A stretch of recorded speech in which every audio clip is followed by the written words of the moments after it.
Welcome students. Welcome in editorial segment of Lakshved. Today we are going to see a very interesting editorial in the Hindu. And this editorial is very important because such kind of questions they definitely ask in these days in competitive exams like UPSC, MPSC or whatever the competitive exams are there. So these kind of questions definitely appear in paper. Why? Because they are science based. Not only science, but in science, ecology, environment, right? So environmental balance. Because today environmental questions are or environmental issues are very important issues considered. Correct. That's why they ask too many questions about environmental studies. So let's begin with this editorial today. So today we have chosen this editorial Western Ghats conservation with science and dialogue. So, see, this is the editorial here, and core idea is protect nature, but listen to people who live there. अब देखो सबसे important part यहाँ governance का क्या है.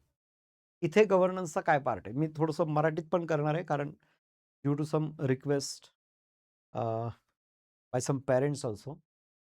So listen me carefully. इथे बघा एक आयडिया आहे, कोर आयडिया, इम्पॉर्टंट आयडिया अशी आहे, एक विचार असा आहे की तुम्हाला एन्व्हायरमेंटचं प्रोटेक्शन, नेचरचं प्रोटेक्शन तर करायचंच आहे, but listen to the people who live there. ते लोक जे तिथे राहतात त्या इकॉलॉजीमध्ये, त्या नेचरमध्ये, ज्या ठिकाणी तुम्हाला प्रोटेक्शनचं काम करायचं आहे त्या लोकांचं सुद्धा ऐकावं लागेल. मग इथे गव्हर्नन्सचा सगळ्यात इम्पॉर्टंट पार्ट असतो how to communicate, how to be the mediator between the nature and the people. Okay. तर तो सगळ्यात महत्त्वाचा पार्ट आहे, तो तुम्हाला शिकायला मिळेल ॲडमिनिस्ट्रेटिव्ह ऑफिसर म्हणून. ते आपण बघूया आता एक एक. Now why are the Western Ghats important. Why are the Western Ghats important. First of all try to understand where is the Western Ghat. Western Ghat आहे काय आणि कुठे. बघा हा इंडियाचा मॅप आहे. थोडंसं ब्रॉड करतो याला, मला कळायला सोपं जाईल. Yes, the border. Might have understood. Here is Arabian Sea. Here is Bay of Bengal. Correct? Indian Ocean at the south. Now this part which you see here, the green part, is what? Western Ghat. So in Maharashtra, this part of Western Ghat is called as Sahyadri. You know na? This part is Sahyadri.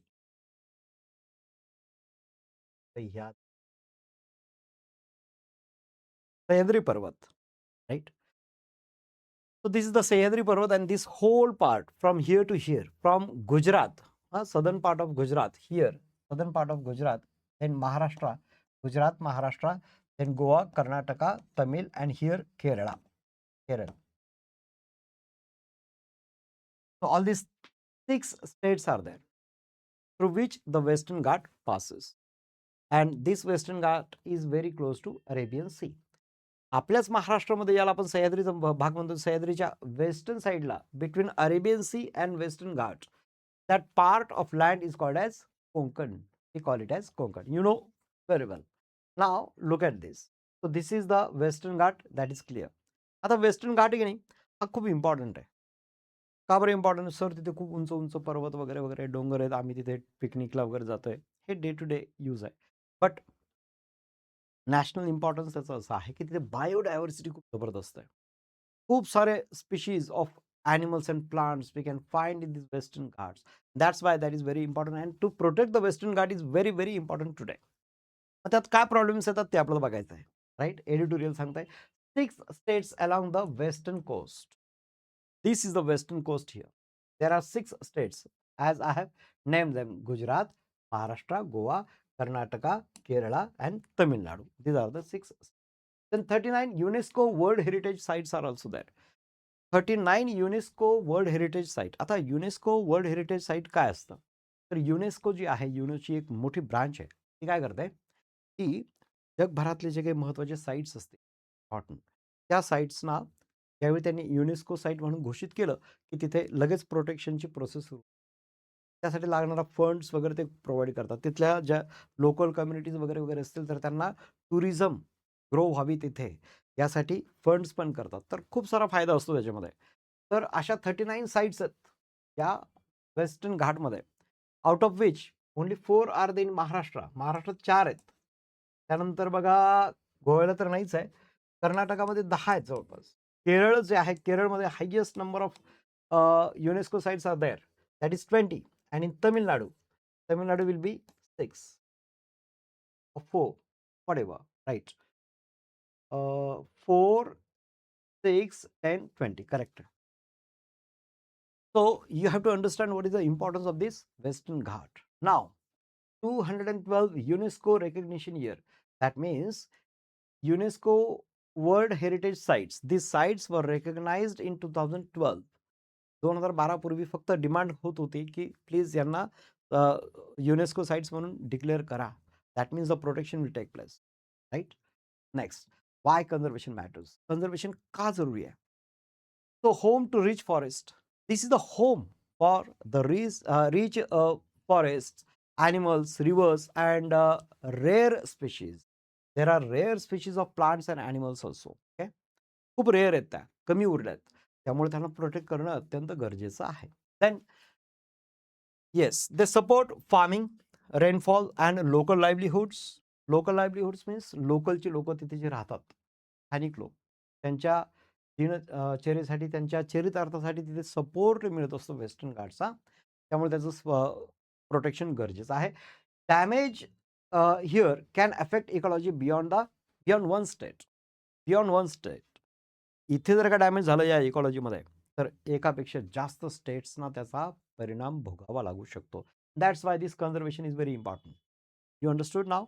Let's go to the next. What is an ecologically sensitive area? ESA. What is an ecologically sensitive area? बरोबर आहे, पर्यावरणीय दृष्ट्या sensitive असा area. बघा, तो ESA means development is regulated. Development जे आहे ते रेग्युलेट केली जाते, नॉट ब्लाइंडली बॅन. डेव्हलपमेंट पूर्णपणे बॅन नाही करायची, ती रेग्युलेट करायची, एकदम वाईजली रेग्युलेट करायची. त्याला काही नियम वगैरे घालून द्यायचे, जेणेकरून पर्यावरणाला धोका होऊ नये. डेव्हलपमेंट करायचं, पण पर्यावरणाला कन्झर्वेशन करून. That is ESA. You might have seen this. Now regulate harmful activities. कुठल्या कुठल्या ऍक्टिव्हिटीज असतात हार्मफुल आहेत? Mining and quarrying. You know this mining and quarrying. We have finished this in geography also. Geographyचा topic ज्यावेळी घेतला होता त्यावेळी घेतलं होतं. मायनिंग्समध्ये काय करतो आपण, जमिनीमधून वेगवेगळे माइन्स वगैरे काढत असतो, कोल वगैरे वगैरे काढत असतो, त्यासाठी मायनिंग करतात. आणि क्वॅरिंग म्हणजे सरफेसवरचा जो पार्ट आहे त्याच्यावरचे दगड वगैरे वगैरे साफ केले जातात, mainly for construction purpose. Roads असतील, इन्फ्रास्ट्रक्चर असेल, that is a quarrying. And large polluting industries, these are very important, where these industries are polluting industries, and that's why the regulation is very important here. Then unplanned construction and activities that damage forest and wildlife. Forest आणि wild लाईफला damage करणाऱ्या ज्या activity, त्या सगळ्या harmful activities. Okay, नाव protect allowed livelihood. Allowed लाईव्हलीहुड्स, कुठल्या कुठल्या लोकांना, कुठल्या कुठल्या ॲक्टिव्हिटीजना तिथे अलाउ केलं जाईल ते बघा. Farming and plantation, this will be allowed obviously, because nature and humans, they are having a very harmonious relationship with each other. And why? Because the activities are farming and plantation, both are very good, both are very good. Then forest produce collection where legal village life and cultural links. Then rights of local and indigenous people. Local people, indigenous people म्हणजे Indian लोक वगैरे जे आहेत, आणि लोकलचे लोक. तर यांचे जे काही तिथे इंडिजिनस म्हणजे तिथे मूळचे राहणारे जे लोक असतात, अधिवासी, नॉट आदिवासी, आय एम सेइंग. आदिवासी म्हणजे खूप जुन्या काळापासून राहणारे जे काही लोक असतात, ओरिजिनल लोक, आणि तिथे आजूबाजूचे लोक जे आहेत, त्या सगळ्यांचे राईट्स हे सगळे इम्पॉर्टंट आहे. हे सगळे प्रोटेक्ट होणं गरजेचं आहे. विलेज लाईफ प्रोटेक्ट होणं गरजेचं आहे. तिथले जे विलेज असतील त्या विलेजमधले जे काही कल्चरल लिंक्स आहेत एकमेकांशी, त्या पण प्रोटेक्ट होणं गरजेचं आहे. Okay. Next, ESA journey. Okay. हा जो ESAचा जर्नी आहे तो कसा सुरू झाला बरं का. तर फ्रॉम रिपोर्ट्स टू डिबेट. कसं बघा, why final notification has taken years. इतके इयर्स का लागले? गव्हर्नमेंटने वेगवेगळे नोटिफिकेशन काढले की ह्याला आपण करूया, आहे की नाही, इकॉलॉजिकली सेन्सिटिव्ह एरियाज म्हणून डिक्लेअर करूया. पण तसं करत असताना नोटिफिकेशन तर निघाले भरपूर. म्हणजे नोटिफिकेशन हा लॉचा माइल्ड फॉर्म असतो. एक नोटिफिकेशन काढलं म्हणजे काय, किंवा हा असं करूया, पण त्याच्यावरती चर्चा होते, डिबेट होतं, लॉमध्ये कन्वर्ट होत नाही लवकर, त्याला वेळ लागतो. तर सुरुवातीला बघा 2011 WGEE और गाडगीळ ही एक कमिटी आहे. अशी कमिटी आहे की वेस्टर्न घाट इकॉलॉजी डेव्हलप एक्सपर्ट पॅनल, याचा फुल फॉर्म लक्षात घ्या. Western Ghat, I am writing it,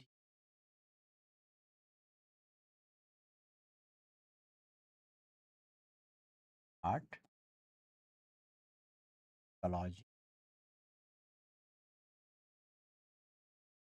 expert panel. तर हे जे पॅनल, या पॅनलचे प्रमुख असतील गाडगीळ, म्हणून त्याला गाडगीळ कमिटी असं पण म्हटलं, गाडगीळ पॅनल असंही म्हटलंय. तर यांनी काय केलं, 2011 मध्ये अभ्यास केला आणि त्यात बघा त्यांनी काय केलं, 142 talukas in 44 districts proposed strict regulation. त्यांनी प्रपोज काय केलं की एकदम कडक रेग्युलेशन, नियंत्रण वगैरे करा, नियम तयार करा. आणि एवढ्या सगळ्या डिस्ट्रिक्ट, 44 डिस्ट्रिक्ट, त्यातले 142 तालुकाज. ओके, त्याच्याबद्दल त्यांनी दिलंय. मग 2012 काय झालं, नेक्स्ट इयर कस्तुरी रंगन ग्रुप, एक group, a group of people, they studied. So who was the head? Kasturi Rangan. So they recommended about 37% of Western Ghats as ESA, ecologically sensitive area म्हणून.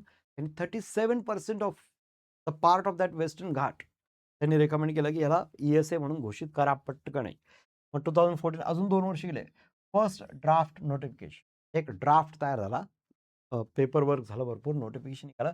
Centre try to notify ESA but states oppose the parts.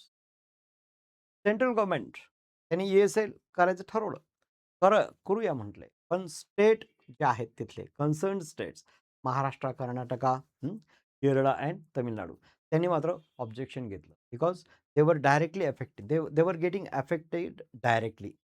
कसं बरं affection होत असेल? Affection आहे म्हणायचं मला, affect कसे होत असतील, सॉरी, अफेक्ट कसं होत असतील?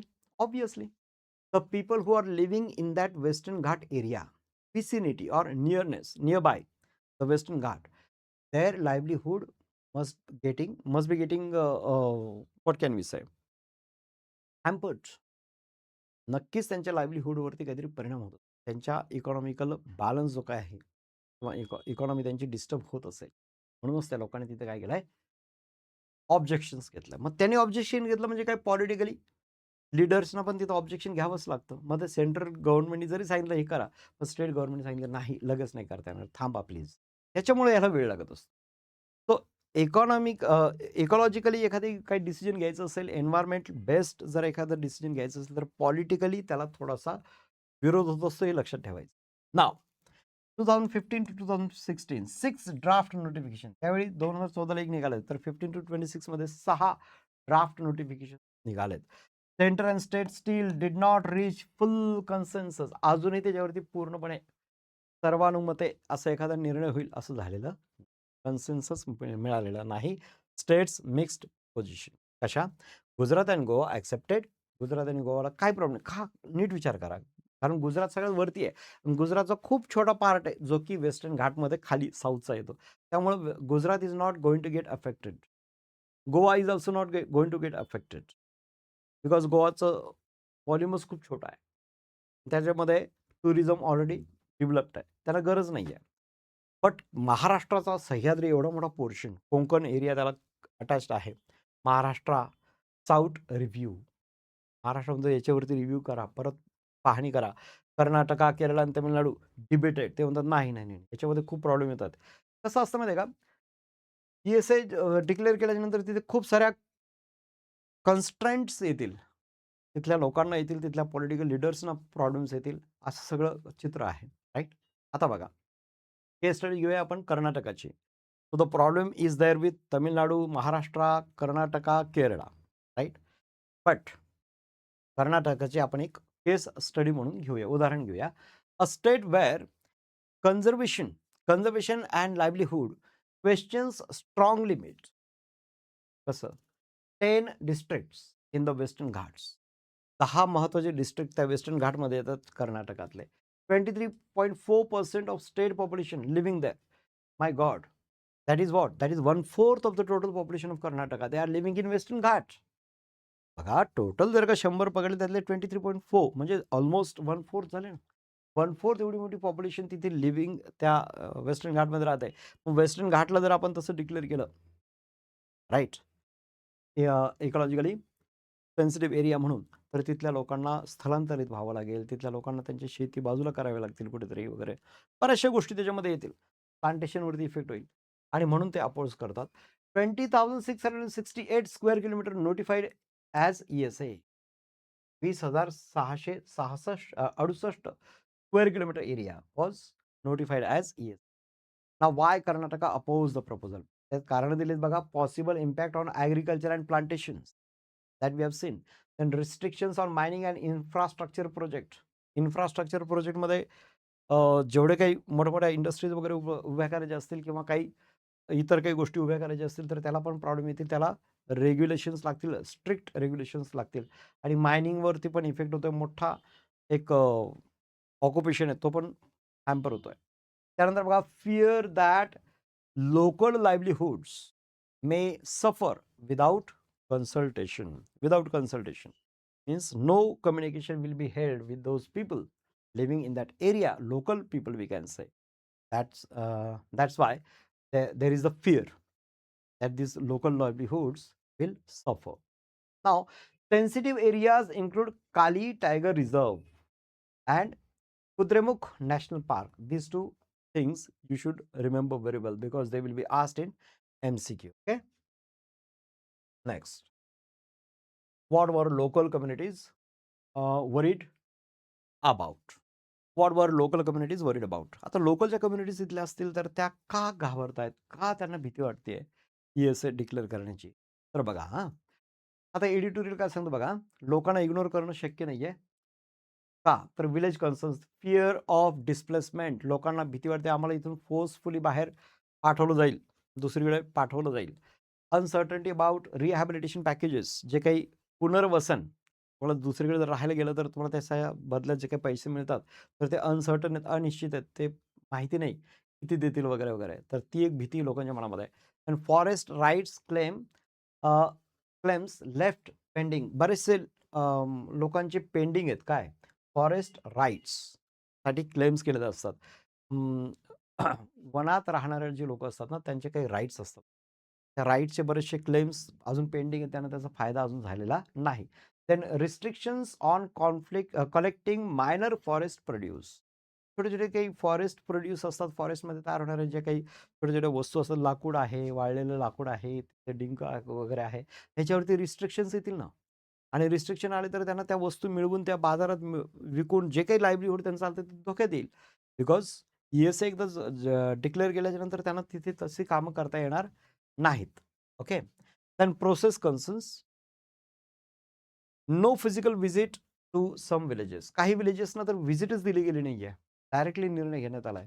त्यानंतर village assembly said they were not consulted. जे विलेजचे असेंब्लीज आहेत, त्याला आपण ग्रामपंचायत वगैरे म्हणतो, ते म्हणजे आमच्याशी कन्सल्टेशनच नाही झालं, आम्हाला कोणी चर्चाच नाही केली. How is it possible? Then satellite maps may confuse plantations with forest. सॅटेलाइटवरनं तुम्ही मॅपिंग केलं की नाही त्या एरियाचं, तर तिथे तुम्हाला जिथे प्लांटेशन असेल म्हणजे चहा, रबर, कॉफी जे काही मोठ्या स्तरावरती घेतलं जातं की नाही ते डोंगराळ भागामध्ये, तर त्याला तुम्ही फॉरेस्ट समजलात. तर हे फॉरेस्ट नाहीये, हे प्लांटेशन आहे. ह्याच्यावरती आमचा व्यवसाय झाला असतो, तुम्ही याला फॉरेस्ट समजताय, म्हणजेच एवढ्या एरियात कोणीच यायचं नाही वगैरे वगैरे. झालं की नाही कन्फ्युजन. सो सॅटेलाइट मॅप्स ते कन्फ्यूज करतायत, हा एक प्रॉब्लेम आहे. Then local geography was not always understood clearly. Yes, local geography we have to consider clearly. तिथले लोकल जे लोक तिथे राहतात ते त्या जॉग्राफिकल एरियाजमध्ये राहतात, तिथे त्यांच्या गरजा कशा पूर्ण होतात वगैरे, कशी ती जॉग्राफी आहे, तिथे रेनफॉल कसा आहे, तिथे लँड कशी आहे, कुठली पिकं तिथे घेतली जातात. हा जो काही जॉग्राफिकल स्टडी जर व्यवस्थित केला असेल तर आपल्याला कळेल essence of the livelihood of those local people there. Okay, so that is very important. तर वाय डायलॉग मॅटर्स, का डायलॉग करणं गरजेचं. People living there know the land well. त्या लोकांना तिथली लँड माहिती आहे चांगल्यापैकी, ती लँड कशी आहे, काय आहे, त्यांच्याशी संभाषण करणं गरजेचं आहे गव्हर्नमेंटने. त्यानंतर ट्रस्ट इम्प्रूव्हज इम्प्लिमेंटेशन. एखादी गोष्ट तुम्हाला इम्प्लिमेंट करायची असेल तर लोकांचा trust is very very important. If you are not taking those people in your trust, then your implementation of anything, any law, any notification, anything will be of no use because the people will not accept it. Then conservation works better when communities cooperate. त्यावेळी communities तिथल्या communities कन्झर्वेशनची जी काही तुमची idea आहे forest कन्झर्वेशनची, ती better काम करेल. Okay, so that is very important. That's why we should consult with the people. Now balanced solution काय आहे? Science plus dialogue. एकीकडे तुम्ही सायंटिफिक विचार करताय, करेक्ट आहे, करायलाच पाहिजे, आणि dialogue is also very. So protect forest without weakening indigenous and local communities. Indigenous communities म्हणजे ज्या फार पूर्वीपासून त्या पर्टिक्युलर एरियात राहतात, म्हणजे आदिवासी वगैरे त्यांना आपण पकडूया, ते आणि लोकल कम्युनिटीज यांना तुम्ही विचारात घेऊन प्रोटेक्शन करायला पाहिजे, त्यांच्याशी कन्सल्ट करून करायला पाहिजे, असं हे सोल्युशन आहे. Number 1, scientific mapping. Use ecological data to identify fragile zone. Fragile म्हणजे नाजूक. नाजूक जो काही एरिया असेल, तिथे खूप स्पीशीज वगैरे अशा आहेत की त्या स्पीशीज आता संपण्याच्या बेतात आहेत, प्लांटच्या असतील किंवा ॲनिमल्सच्या असतील. तर तो नाजूक असतो, खूप फ्रजाईल असतो. तर त्यासाठी तुम्ही परफेक्टली यूज इकॉलॉजिकल डेटा. तर तिथला डेटा यूज करा व्यवस्थित मॅपिंग करण्यासाठी. Second, ground verification. जाऊन चेक करा तिथे. Go there and check whether the data is correct or not. Check the reality by visiting villages. Third आहे बघा, कम्युनिटी कन्सेंट. तिथल्या लोकांचा कन्सेंट घेणं गरजेचं आहे. Listen to gram sabhas and local leaders. तिथले लीडर्स, तिथल्या ग्रामसभा यांचं ऐका. गव्हर्नमेंटसाठी चाललंय हे सगळं. Then fair rules. Protect ecology and livelihoods together. Yes, protect ecology and livelihood together. दोघांना, इकॉलॉजीला पण वाचवायचं आहे, नेचरला पण, आणि तिथे राहणाऱ्या लोकांना सुद्धा. तर त्यांना प्रोटेक्ट करण्यासाठी आपल्याला काय करावं लागेल? फेअर रूल्स तयार करावे लागतील. हे सगळं इम्पॉर्टंट आहे. नाव फायनल मेसेज आहे, ESA should become a bridge between forest and society, not a wall between them. Forest आणि सोसायटी, जंगल आणि समाज, इनके बीच में क्या होना चाहिए? It has to be become a bridge. Bridge बनायला पाहिजे ESA ने. ESA should become a bridge between forest and society. नक्की एक वॉल नाही बनली पाहिजे. वॉल जर बनली तर मग कॉन्फ्लिक्ट होईल आणि त्याचा जो तुमचा उद्देश आहे तो पूर्ण होणार नाही. Now let me tell you one thing, boys and girls also. Okay, students, please listen to me carefully. This is very important topic for you. Why? Because you are going to become administrative officer, and such kind of questions will definitely come in front of you. At that time, these points, these studies will definitely help you to handle the situation. Okay, thank you very much.